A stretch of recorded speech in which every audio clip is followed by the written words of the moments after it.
Сәлеметсіздер ме балалар? Математика сабағы 114 сабақ. Бүгінгі тақырыбымыз ұсақтау және төлем жасау. Бірінші есеп түскі асты таңда және оның құнын есепте дейді. Бірінші суретте бізге ботқа 30 теңге және сок 40 теңге және пирожки 20 теңгеден беріледі екен.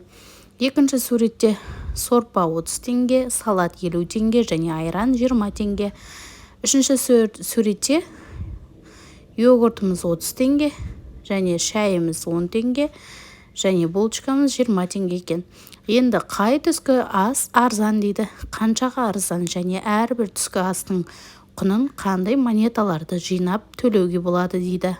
Бірінші суреттегі түскі асымыз 90 теңге, екінші суреттегі 100 теңге және үшінші суреттегі барлығы 60 теңге болады екен. Сонда біздің ең арзан түскі асымыз үшінші суреттегі түскі ас екен балалар,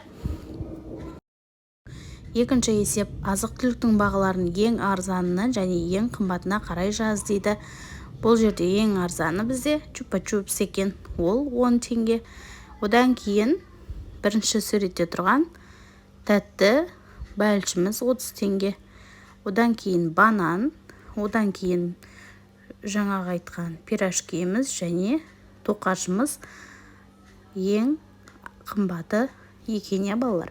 Жақсы, үшінші есепте дейді. Есептерді шығарамыз. Бұл жерде санның бірліктерін азайтып қосу арқылы есепті шығарады екенбіз, балалар. Төртінші суретті пайдаланып қысқаша жазылуы бойынша есеп құрастыр дейді. Кері есептер құрастырып көр дейді. Есеп құрастыратын болсақ, сүт 100 теңге деп алайық және айран 70 теңге дейік. Сонда неше артық болып тұр? Шешуі 100 азайту 70-тен 30. Сонда 30 теңге сүт артық болып тұр екен.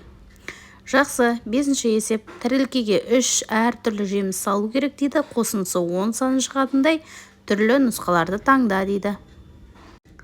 Мысалы, алма, алмұрт, лимонды қосатын болсақ 10-ға тең. Және өрік, мандарин, алмұртты қосатын болсақ, дәл сол сияқты 10-ға тең болады екен, балалар. Жақсы, сау болыңдар, каналға жазылып алыңдар.